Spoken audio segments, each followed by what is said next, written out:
नमस्कार मित्रांनो, मराठी माहिती खजिना या यूट्यूब चॅनलमध्ये आपले स्वागत आहे।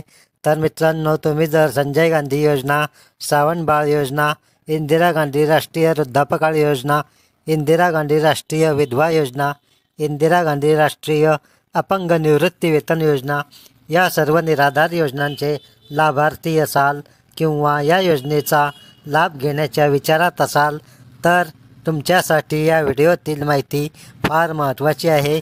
त्यासाठी व्हिडिओ स्किप न करता शेवटपर्यंत नक्की पहा आणि तुम्ही जर या चॅनलवर पहिल्यांदा आला असाल तर चॅनल सबस्क्राईब करा।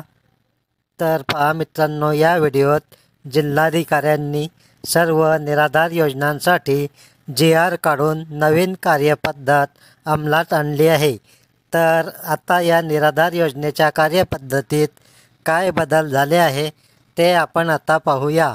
तर पहा मित्रांनो, महाराष्ट्र शासन जिल्हाधिकारी तथा जिल्हा दंडाधिकारी जळगाव यांचे कार्यालय दिनांक 24/2/2025 हा GR जिल्हाधिकाऱ्यांनी काढलेला आहे। विषय विशेष सहाय्य योजना अंतर्गत लाभार्थ्यांसाठी डिजिटल प्रक्रियेची अंमलबजावणी व सुधारित कार्यपद्धतीचे आदेश।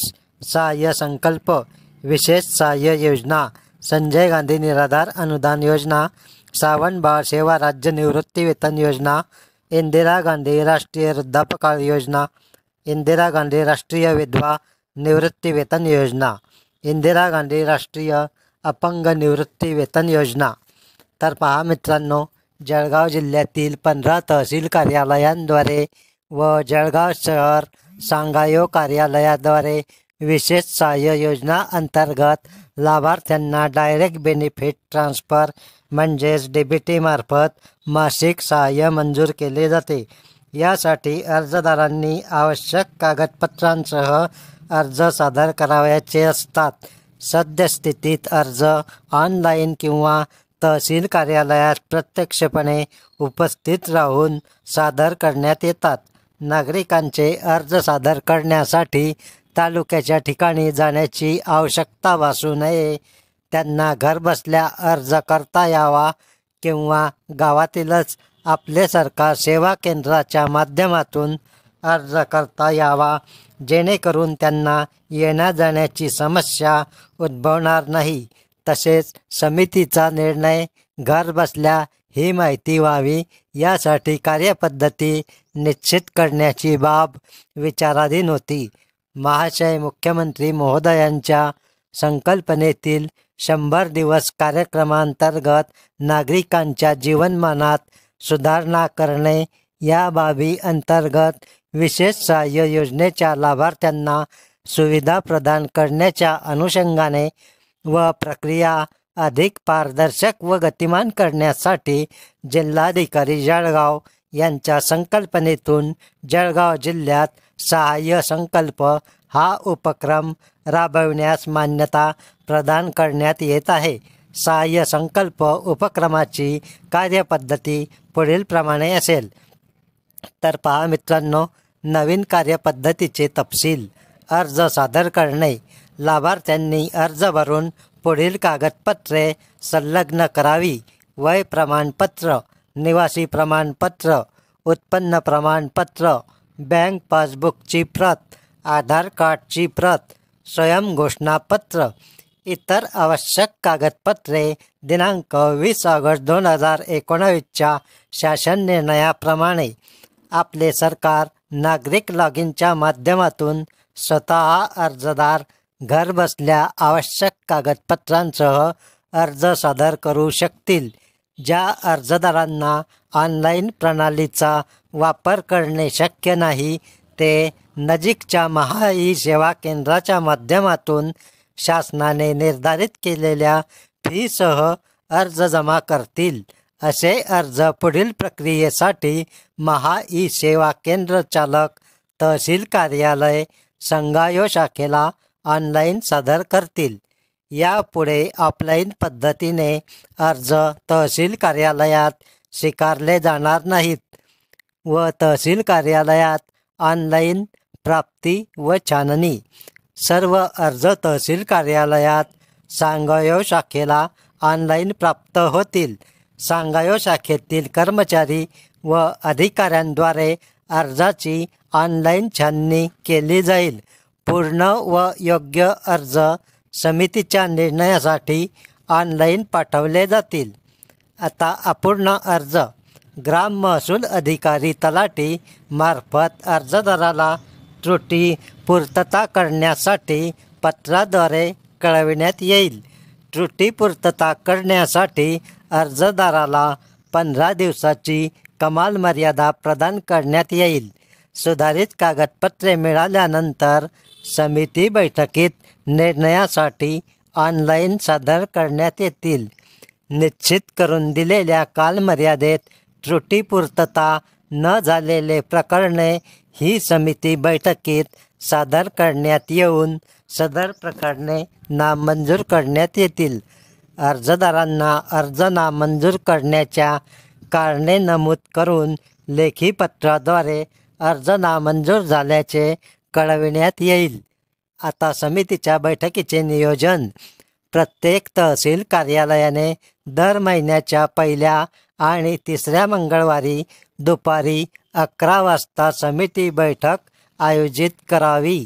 सदरहू दिवशी शासकीय सुट्टी असल्यास किंवा अपरिहार्य प्रशासकीय कारणांमुळे बैठक आयोजित करणे शक्य नसल्यास ती लगतच्या दिवशी आयोजित करावी. बैठकीच्या अगोदरच्या दिवशी सर्व प्रलंबित अर्जांची प्राथमिक छाननी करण्याची जबाबदारी नायब तहसीलदार सांगायो यांची राहील. बैठकीदरम्यान सर्व प्रलंबित अर्जांवर ऑनलाईन निर्णय घेतले जातील.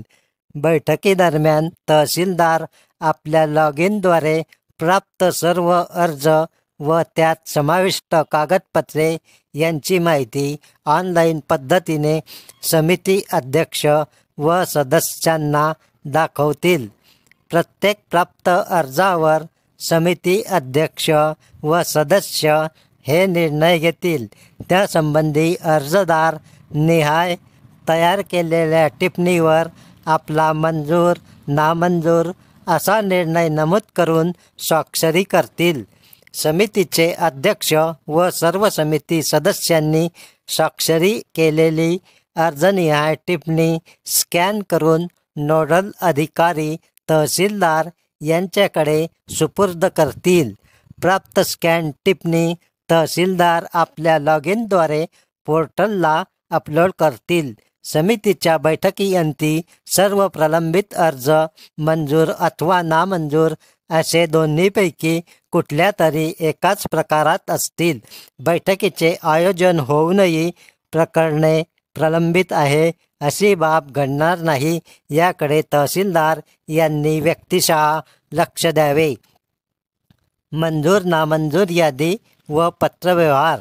ऑनलाईन प्रणालीतून तयार झालेली मंजूर नामंजूर लाभार्थ्यांची यादी तहसील कार्यालयातील लाभार्थी नोंदणी रजिस्टरमध्ये छापून चिटकवण्यात येईल. मंजूर लाभार्थ्यांना मंजुरी पत्र ग्राम महसूल अधिकारीमार्फत पोचविण्यात येईल. तसेच तहसील कार्यालयाच्या दर्शनी भागावर प्रसिद्ध करण्यात येईल. आता DBT प्रक्रिया. मंजूर प्रकरणाची यादी महाराष्ट्र शासनाच्या DBT प्रणालीमध्ये आवश्यक कार्यवाहीसाठी सादर करण्यात येईल. त्याप्रमाणे प्राप्त लाभार्थ्यांना लाभ प्रदान करण्यात येत असल्याची खात्री नोडल अधिकारी करतील. जबाबदार अधिकारी. सहाय्य संकल्प या उपक्रमाचे नोडल अधिकारी नायब तहसीलदार सांगायो शाखा हे कामकाज पाहतील. प्रस्तुत उपक्रमाचे अधीक्षण व मार्गदर्शन संबंधित तहसीलदार हे करतील. अंमलबजावणीचे निरीक्षण. सहाय्य संकल्प या उपक्रमाचे तहसीलदारांद्वारे सतत निरीक्षण केले जाईल व आढावा घेतला जाईल.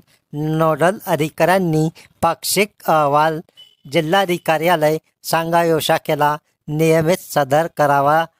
जिल्हा स्तरावरून सहाय्य संकल्प उपक्रमासाठी नोडल अधिकारी तहसीलदार सांगायो हे कामकाज पाहतील. प्रस्तुत बाबतचा नियमित अहवाल निवासी उपजिल्हाधिकारी तथा जिल्हास्तरीय संनियंत्रण अधिकारी यांना सादर करतील. सहाय्य संकल्प या उपक्रमाचे माध्यमातून जळगाव जिल्ह्यातील सर्व पात्र लाभार्थ्यांना विशेष सहाय्य योजनांचा लाभ मिळेल. यासाठी सर्व महसूल अधिकारी, कर्मचारी, समिती अध्यक्ष, सदस्य, महा ई सेवा केंद्र संचालक यांनी जाणीवपूर्वक कसोशीने प्रयत्न करावेत. तर पहा मित्रांनो, पुढील या माहितीसाठी ही प्रत खालील विभागांना देण्यात आलेली आहे. उपविभागीय अधिकारी सर्व माहिती व आवश्यक कार्यवाहीसाठी, तहसीलदार सर्व समिती अध्यक्ष व सदस्य, नायब तहसीलदार, ग्राम महसूल अधिकारी, संबंधित तहसीलदार, आवश्यक कार्यवाहीसाठी संचालक, महाई सेवा केंद्र, आवश्यक कार्यवाहीसाठी यांना पाठविण्यात आलेली आहे.